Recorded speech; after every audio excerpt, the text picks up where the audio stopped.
মানুষ গ্রহণ করবে না। আপনার কোন কোন ভূমিকায় জাতির মধ্যে কিন্তু সংশয় তৈরি হয়েছে। পরিষ্কার বলতে চাই, আপনি সোজা থাকবেন। স্থানীয় সরকার নির্বাচন আগে দিতে হবে। জুলাই সনদ এবং ঘোষণাপত্র অবশ্যই জুলাই বিপ্লবের বার্ষিকী আমরা 1 তারিখ থেকে 8 আগস্ট পালন করব। এর মধ্যেই জুলাই সনদ এবং জুলাই ঘোষণাপত্র আপনাকে বাস্তবায়ন করতে হবে। বাংলাদেশের ইতিহাসে, রাজনীতির ইতিহাসে আজকের দিন এক ঐতিহাসিক দিন। কেন ঐতিহাসিক দিন? মুসলিম উম্মার নেতৃত্বদানকারী দেশপ্রেমিক সকল ইসলামী দল, ব্যক্তিত্ব, স্কলারদের মধ্যে ভিন্নমত থাকা সত্ত্বেও আজকে একটি ঐতিহাসিক ঐক্যের যে পরিবেশ এবং সম্ভাবনা দেখা দিয়েছে, সৈয়দ মোহাম্মদ রেজাউল করিমের আহ্বানে আজকের ঐতিহাসিক মঞ্চে যারা বসে আছেন তারাই হচ্ছে এই ঐক্যের মহাকাণ্ডারী। সংগ্রামী ভাইরা আমার, আজকে নেতৃবৃন্দের উপস্থিতি এবং পীর সাহেবের সংগ্রামী ভূমিকায় তিনি আজকে নতুন ইতিহাসের স্রষ্টা হয়ে ইতিহাসে তার নাম স্বর্ণাক্ষরে লেখা থাকবে। সংগ্রামী দেশবাসী ভাইরা, আমি অন্তর্বর্তীকালীন সরকারের প্রধান প্রফেসর ডক্টর মোহাম্মদ ইউনূস আপনাকে বলতে চাই, আপনিও ন্যাশনাল কনসেনসাস কমিশন যেটা হয়েছে তারও আপনি চেয়ারম্যান, তার কো চেয়ারম্যান করা হয়েছে প্রফেসর ডক্টর আলী রিয়াজকে। আর নির্বাচন কমিশনের প্রধানকে আমি বলতে চাই, আজকের এই সমাবেশ থেকে, এই জনসমুদ্র থেকে এই বার্তা যদি আপনারা বুঝতে ভুল করেন, পিওর পদ্ধতি ছাড়া নির্বাচন বাংলার মানুষ গ্রহণ করবে না।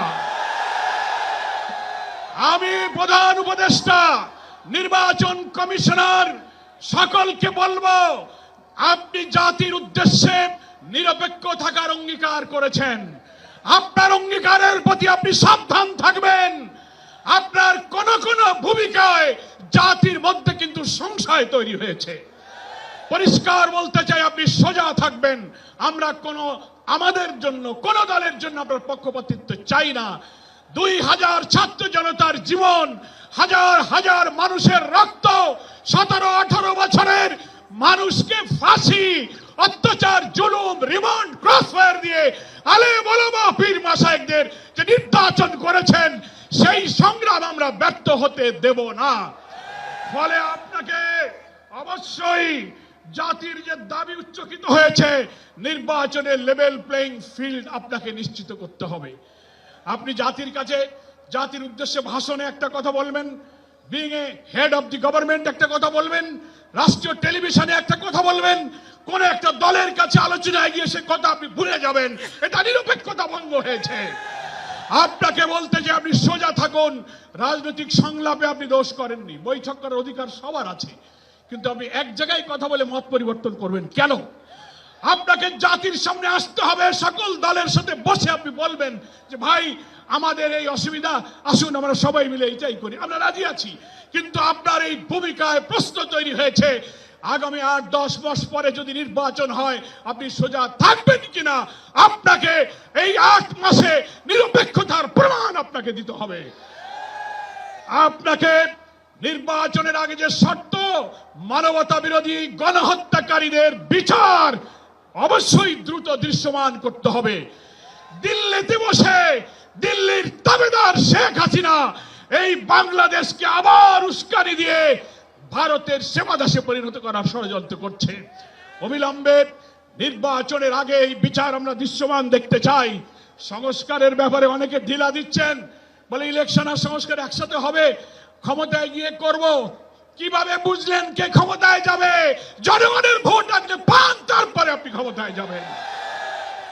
এই ফ্যাসিবাদী আমলের রাজনৈতিক সাংবিধানিক সরকারের যে কাঠামো তৈরি হয়েছে বাংলাদেশে, এই কাঠামো তছনছ করে দিয়ে নতুন বাংলাদেশের নতুন বন্দোবস্ত কাঠামোর জন্য অবশ্যই মৌলিক সংস্কার প্রয়োজন। এই প্রশাসনিক ব্যবস্থার মধ্যে আমরা নতুন কোন ফ্যাসিবাদ, নতুন কোন হাসিনার আমরা জন্ম দিতে চাই না। এই জন্য সংস্কার আমাদেরকে করতে হবে।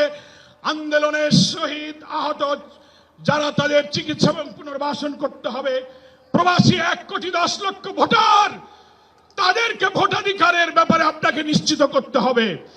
স্থানীয় সরকার নির্বাচন আগে দিতে হবে। জুলাই সনদ এবং ঘোষণাপত্র অবশ্যই জুলাই বিপ্লবের বার্ষিকী আমরা 1 তারিখ থেকে 8ই আগস্ট পালন করব। এর মধ্যেই জুলাই সনদ এবং জুলাই ঘোষণাপত্র আপনাকে বাস্তবায়ন করতে হবে। সংগ্রামী দেশবাসী, বাংলাদেশ জামায়াত ইসলামীর সংগ্রামী আমির ডাক্তার শফিকুর রহমান তিনি পীর সাহেব চরমনাইকে এবং আপনাদের সহ সকল দেশবাসীকে জামায়াত ইসলামীর পক্ষ থেকে সালাম এবং শুভেচ্ছা জানিয়েছেন। তিনি জাতীয় ঐক্যের জন্য যে ঐতিহাসিক ভূমিকা রেখে চলেছেন, আমি মনে করি চরমনাইয়ের পীর সাহেব সেই চেষ্টার ক্ষেত্রে একটি গুরুত্বপূর্ণ ঐতিহাসিক উদারতা, অবদান, মহব্বত রেখে ইতিহাসের একটি স্রষ্টা হয়ে তিনি থাকলেন। আগামী দিনে জাতীয় ঐক্যের মধ্য দিয়ে নতুন ফ্যাসিবাদের জন্মকে আমাদের ঠেকাতে হবে।